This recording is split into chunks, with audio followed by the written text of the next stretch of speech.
Fala pessoal, esse é o primeiro vídeo do ano e eu já trago uma novidade para vocês. Vocês não vão acreditar, esse vídeo tem roteiro. Sim, é o primeiro vídeo que eu roteirizei, me preparei, balancei o pé da mesa, por isso o celular balançou junto. E aqui estou para vocês, que vocês já devem ter visto pelo título do vídeo, que Ano Novo, Língua Nova. Ou seja, eu vou contar as etapas que eu tive para chegar a um nível bom de inglês. Eu nunca digo que é um nível excelente, maravilhoso, porque a gente sabe que acho que até as pessoas que nascem falando um idioma, elas têm dificuldade de alcançar assim um nível de excelência no próprio idioma. Então eu digo que é um nível suficiente para fazer muita coisa, para escrever, por exemplo, uma redação de 800 palavras para mandar para um concurso e conseguir ganhar uma bolsa com isso. Então eu fico muito feliz com o meu nível de inglês e hoje eu vou falar para vocês um pouquinho das etapas que eu tive para chegar nesse ponto e como que está sendo também o começo do aprendizado de francês, que eu me propus a esse ano começar a aprender francês também. Então vamos lá ao nosso roteiro. Ó, aprendendo uma língua. Primeiro, antes de falar sobre como é aprender uma língua nova, vou dar um exemplozinho para vocês. Nós falamos uma língua conhecida como língua portuguesa, que veio historicamente de Portugal, com a colonização e tudo mais. Acho que são 7 ou outros 9 países que falam português nativamente como língua oficial desses países. E português é uma língua muito complexa, muito linda, muito bonita e que a gente não sabe tudo. E pode passar muito tempo que a gente ainda não vai saber tudo sobre essa língua, porque ela é muito extensa, tem muitos artefatos, artimanhas nela e que a gente não aprendeu a usar todos ainda e dificilmente, se a gente despender a nossa vida inteirinha tentando, talvez ainda a gente não seja capaz de aprender ela toda. Mas vamos exercitar a nossa própria língua, ler alguns clássicos, ler algumas coisas que a gente não tem esse costume. Por exemplo, trago aqui um dos meus livros favoritos, Memórias Póstumas de Brás Cuba, no qual usa um vocabulário de 1800 e tanto, que é um vocabulário bem rebuscado, porque a leitura, querendo ou não, é uma coisa bem elitista, que as pessoas tomam a leitura, o uso de palavras difíceis, como, por exemplo, na área do direito, como modo de poder, como modo de privar o acesso de outras pessoas. Por exemplo, na minha cidade, na minha região, eu encontrei um documento do governo direcionado à população rural que faz a feira com a linguagem totalmente rebuscada, na qual nem eu consegui entender. Daí imagina a situação das pessoas que moram em áreas rurais, não desclassificando elas, mas imaginar que aquela linguagem foi utilizada para com eles. E aí a gente começa a perceber que tem horas que a linguagem é utilizada como forma de excluir outros grupos. Ou seja, se você não consegue falar tão bonito como eu, você não pode frequentar esse lugar, você é desclassificado, você não tem a mesma capacitação e os mesmos atributos que eu tenho. E nisso, eu fico imaginando, a linguagem tem como função a comunicação. Eu falar, você entender, você falar, eu entender. No momento que a gente começa a utilizar a linguagem como um instrumento bonito, usar aquelas palavras difíceis, aquelas construções frasais totalmente desproporcionais ao português falado comumente, a gente começa a perder a função da linguagem, que é a função da comunicação. O livro em questão, Memórias Póstumas, foi escrito em outro contexto por um autor já falecido, já póstumo. Não que ele tenha escrito póstumamente, né? Mas o personagem na obra em questão, sim. E vamos ver como que a linguagem nossa tem toda uma... Ela tem um rubor, ela tem assim uma classe que a gente não é acostumado, porque a gente é acostumado a se prender ao nosso português falado. Mas vamos lá para vocês terem noção. Era boa moça, lépida, sem escrúpulos, um pouco tolhida pela austeridade do tempo, que não lhe permitia arrastar pelas ruas os seus estouvamentos e berlindas. Luxuosa, impaciente, amiga de dinheiro e de rapazes, naquele ano morria de amores por um certo Xavier, sujeito abastado e tísico, uma pérola. E nisso a gente vê várias e várias palavras que a gente não tem nem noção de que serve, qual é o contexto e tudo mais. E tá tudo bem, a gente consegue tirar pela leitura mais ou menos o sentido que o autor queria trazer. Ou, por exemplo, quando a gente lê a obra inteira, a gente, pela obra inteira, a gente começa a ter um pouco de noção de o que as coisas significam. E eu vou contar um pouquinho mais minha história com a língua portuguesa. Quando eu estava no 8º ano, por volta de 2016, eu comecei a desenvolver um carinho um pouco grande pela língua portuguesa, justamente por toda essa beleza que ela traz e que muitas vezes a gente não percebe, muitas vezes a gente não tem nem conhecimento de quão bonita a língua portuguesa pode ser. Em 2017 eu lembro que eu acompanhava o canal da Nilce Moreto, Cadê a Chave? E eles tinham vários e vários momentos que eles utilizavam palavras que eu não tinha conhecimento, porque eu tinha 14 anos também. Mas eu achei interessante como que fazer o emprego dessas palavras no nosso dia a dia aumenta muito nossa gama de conhecimento e como que a gente fala. No livro 1984, eles têm a nova fala, que é um jeito de um governo autoritário privar a capacidade de pensamento da população através de privar a escolha de palavras que elas têm.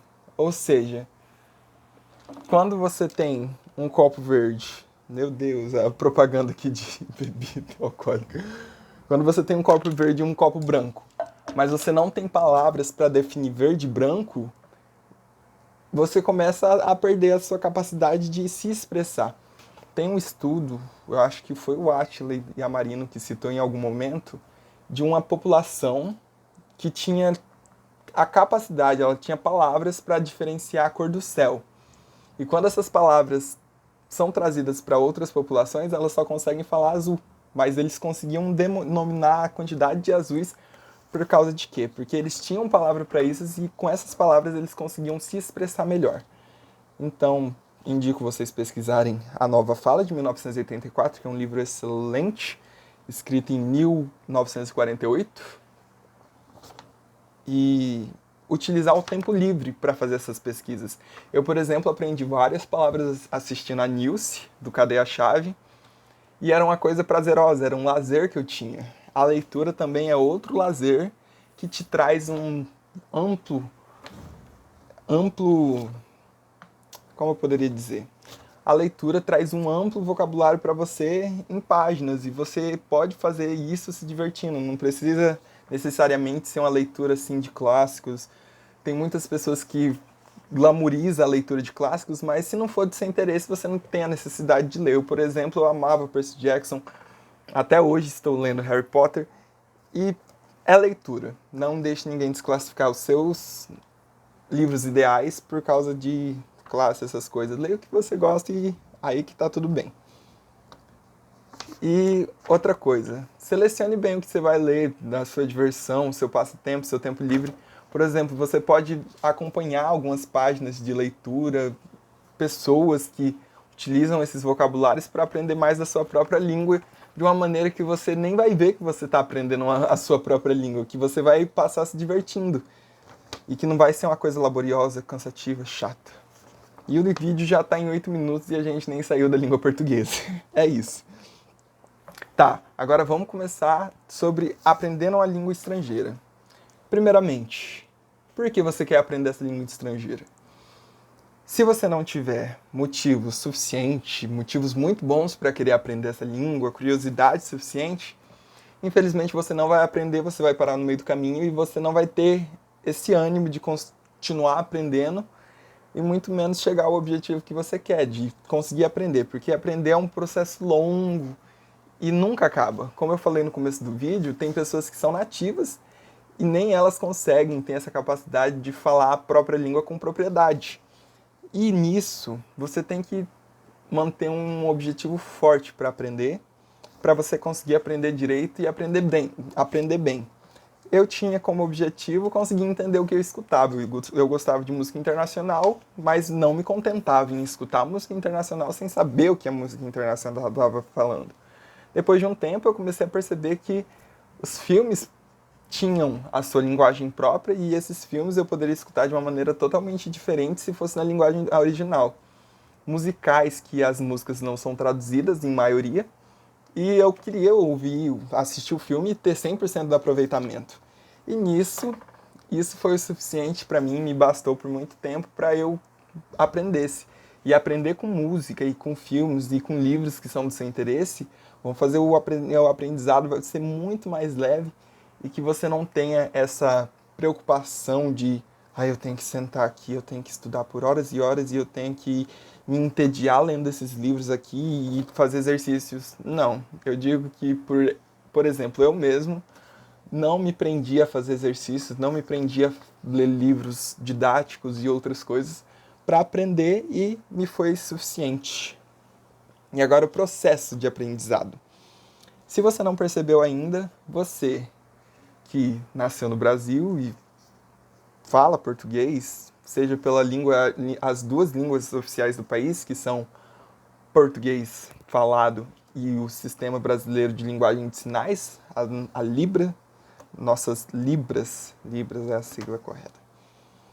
Se você não percebeu ainda, você desde criança, desde bebê, você aprendeu a uma língua totalmente nova e conseguiu falar essa língua e até hoje utiliza ela para se comunicar e para sobreviver em sociedade.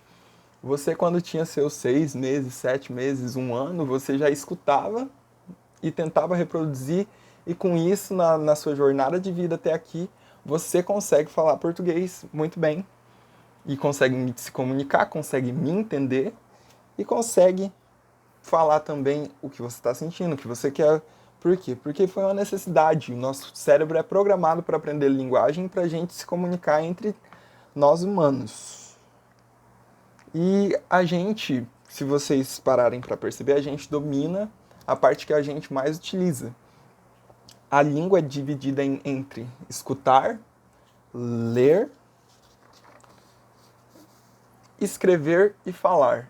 Então, se você é uma pessoa que fala muito, você tem propriedade em falar, mas não é necessariamente que você tenha essa mesma propriedade em conseguir escrever ou escutar, né? Que tem algumas pessoas que realmente não nos escutam. E tudo isso vem a partir da necessidade. Quando a gente é criança, se a gente quer água, a gente precisa saber a palavra água para pedir água. Se a gente ficar dificilmente, possivelmente só nossos pais ou os nossos tutores conseguiriam decodificar o que a gente está falando. Mas quando a gente aprende a falar a palavra água e a gente olha para alguém e fala água, essa pessoa entende que a gente quer água, sem grandes rodeios, sem grandes dificuldades. E a já está no terceiro ponto aqui, que é imersão. Se você não está imerso numa língua, se você não procura estar rodeado nela, você acaba esquecendo.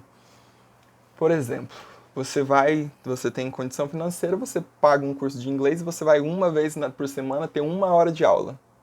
E aí, a semana tem várias e várias horas e você teve 1 hora de aula por semana, somam 4 horas de aulas por mês. E disso você percebe que você não está aprendendo, que o seu dinheiro está sendo jogado fora. E que não acaba sendo culpa do curso, não acaba sendo sua culpa, mas é o tempo de imersão. E também essa imersão, como a gente não mora lá, a gente não tem a oportunidade de fazer um intercâmbio, essa imersão a gente tem outros meios de fazer. Daí cabe a você escolher o seu meio favorito e que melhor serve em você. Por exemplo, eu adoro escutar música. Eu escuto música desde a hora que eu acordo até a hora de dormir, na hora de tomar banho, na hora de cozinhar, na hora de fazer tudo. Só paro de escutar música quando eu tenho que escutar outra coisa. Mas se for possível eu escutar música e escutar outra coisa ao mesmo tempo, eu faço. Então, quanto mais tempo você passar envolto nessa língua estrangeira, mais tempo você vai ter aproveitando ela, escutando, tentando falar. E nisso, acaba aprendendo mais rápido. E outro ponto, a gente tem que achar uma coisa chamada equilíbrio, que é um pouco difícil. Que é não se cobrar muito, você não pode sentar, vou estudar 4 horas por dia de inglês. E sentar essas 4 horas, em uma semana você está de saco cheio de inglês, você não quer nunca mais ver inglês na sua vida. E você acaba desanimando pelo excesso de cobrança. Mas o negócio de ser negligente, eu vou estudar a hora que eu estiver bem, na hora que eu estiver à vontade. E nisso você vai acabar não estudando e vai acabar não aprendendo do mesmo jeito. E outra coisa, quando você começar a estudar, começar a aprender, eu falo estudar, mas você pode, quando a gente fala estudar, a gente pensa sentar na cadeira e aprender. Mas você pode aprender a sentar no seu sofá, assistindo alguma coisa, escutando uma música enquanto limpa a casa. Mas você tem que fazer o seu coeficiente de aprendizado. O que é um coeficiente? Você tem que ver o que eu aprendo, o que eu estou recebendo, o que eu estou estudando, em comparação ao que eu estou aprendendo, o que eu estou fazendo. Porque não adianta você estudar muito e aprender pouco. Aí você vai ver que seu coeficiente de estudo não está tão bom, seu coeficiente de aprendizado não está tão bom, e que você tem que procurar novas maneiras de aprender para você não ficar perdendo tempo estudando muito, muito, muito, muito e aprendendo pouco. E nisso você tem, como eu falei, vários métodos para aprender. Então, nesses métodos, você encontra qual é o melhor para você, qual é o que mais te satisfaz, que é o que menos te incomoda, que é o que menos te entedia, e aprende a partir deles. E o próximo ponto era justamente, eu virei a folha e não tinha visto, mas é aprender com o que gosta. Eu gosto de música, eu aprendi por música. Você não necessariamente gosta de música e você não necessariamente precisa aprender com música. Porque muitas vezes a gente procura vídeos no YouTube falando, eu gostaria de fazer tal coisa, e a gente quer seguir exatamente o passo a passo que aquela pessoa deu. Só que aquele passo a passo que a pessoa deu não é universal, do mesmo jeito que o meu passo a passo não é universal. Cada ser humano é totalmente diferente, tem seu método próprio de aprendizado. E nesse método próprio de aprendizado, você tem que descobrir o seu para aprender da melhor maneira que você aprendeu a aprender, né? Que cada um tem seu jeito de aprender e muitas vezes a gente se perde no aprendizado, se perde na motivação justamente porque a gente tenta aprender pelo método dos outros e não tentar descobrir o nosso próprio. Que era novamente o próximo tópico e eu não olhei. Agora também tem outro ponto. Eu falei sobre o coeficiente de aprendizado de estudar muito e aprender pouco. E a gente tem o ponto de começar do lugar certo. Nenhuma jornada certa começa do lugar errado. Então você tem que ver o seu nível de aprendizado e falar, eu vou começar daqui. E começando daqui, você precisa ver se o nível está muito avançado, porque novamente, se o nível estiver muito avançado, você vai olhar, nossa, que coisa difícil, não quero mais aprender isso, tchau.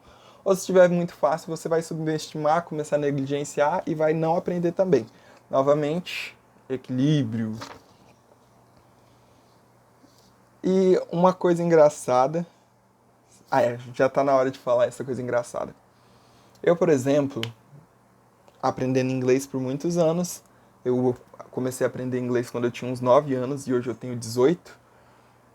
E aprendendo inglês desde essa tenra idade, eu me via muitas vezes com um negócio da tradução simultânea na cabeça. Necessariamente essa palavra significa isso, então eu vou traduzir ela para isso, colocar na frase do jeito que ela está ali naquela ordem. E é isso sem inglês.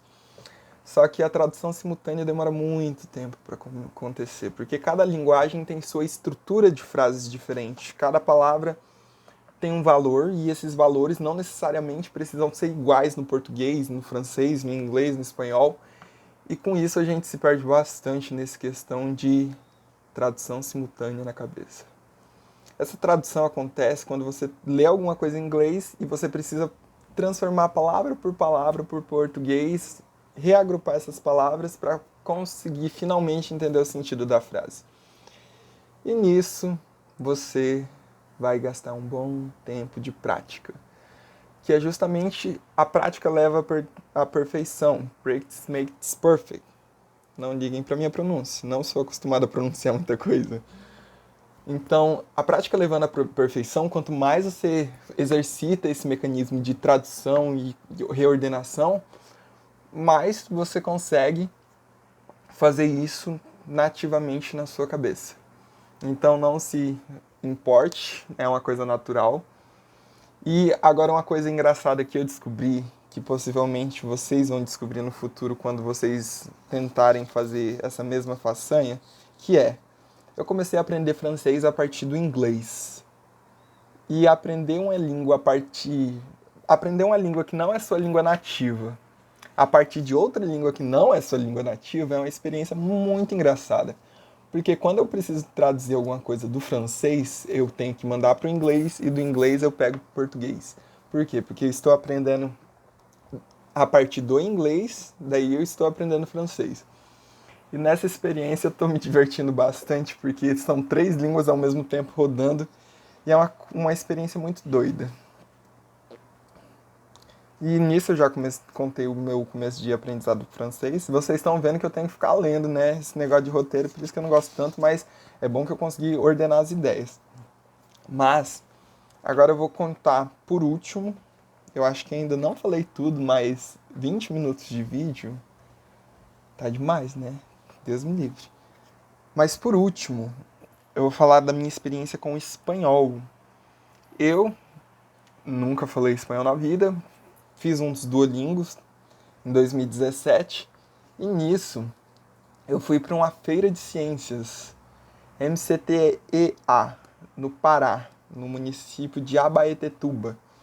E nessa feira de ciências, era uma feira internacional, eu tinha meus 15 anos. Nessa feira internacional tinha pessoas de vários países, incluindo países da América Latina e duas espanholas, da região da Galícia. E eu comecei a fazer amizade com as meninas que eram da Espanha. Ficavam do nosso lado, do lado do nosso stand. Stand é a barraquinha que a gente apresenta o nosso projeto. E elas ficavam ao nosso lado. E ao nosso lado eu queria fazer amizade, né?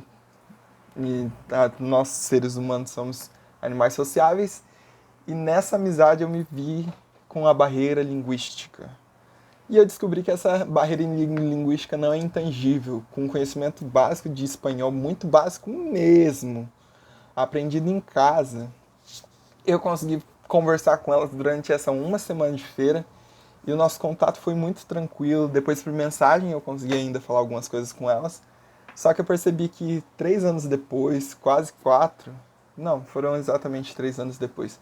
3 anos depois, esse espanhol se perdeu porque justamente é a ferramenta que a gente não usa. O nosso cérebro não tem espaço infinito, então ele descarta. E por mais que eu tenha passado uma semana falando espanhol e conversando em espanhol e sobrevivendo em espanhol, falando com elas em espanhol, eu chego aqui falando eu chego aqui 3 anos depois desse evento, vendo que eu não sei mais nada de espanhol. Então, justamente é essa a ferramenta da imersão. Você tá tão envolto na língua, no aprendizado, que você não vai ter tempo de esquecer. Então, 22 minutos de vídeo, eu sei, eu falo muito. Se você teve coragem de assistir, parabéns. Mas eu venho falar que a minha infância eu era tinha assim, o suficiente para sobreviver, não tenho muito o que reclamar. E com esse suficiente para sobreviver, vivendo assim, sobrevivendo, eu consegui aprender uma linguagem nova e eu creio que se você tem acesso à internet, tem um dinheirinho ou outro para investir, porque é um investimento no seu próprio aprendizado, mas tem muita coisa gratuita também, você consegue aprender uma língua nova. Então, feliz ano novo, se você estiver vendo isso no dia da postagem, ou na semana da postagem, ou no mês da postagem, mas saiba que não precisa necessariamente esperar o ano novo para começar uma meta nova. Todo dia você tem uma oportunidade diferente para começar seu aprendizado. Eu lembro que tem um ditado que diz que o primeiro tempo ideal para se plantar uma árvore era 20 anos atrás e que o segundo tempo ideal para se plantar uma árvore é hoje. Então, esse ditado, por exemplo, é dizendo que nunca é tarde. Se você quiser retomar os seus estudos, se você quiser iniciar novos, ou se você quiser começar novas metas, não precisa esperar necessariamente um novo ano, não precisa necessariamente esperar a segunda-feira. Você é livre para escolher o tempo que você quiser e se motive, seja a sua própria motivação, tenha motivação em outras coisas, mas eu digo que é possível, não desanime. E nos vemos no próximo vídeo, que possivelmente eu vou dar umas dicasinhas sobre o Enem que tá batendo na porta e eu estou atolado. Mas tudo bem, é a vida. Muito obrigado por assistir. Tchau, até o próximo vídeo.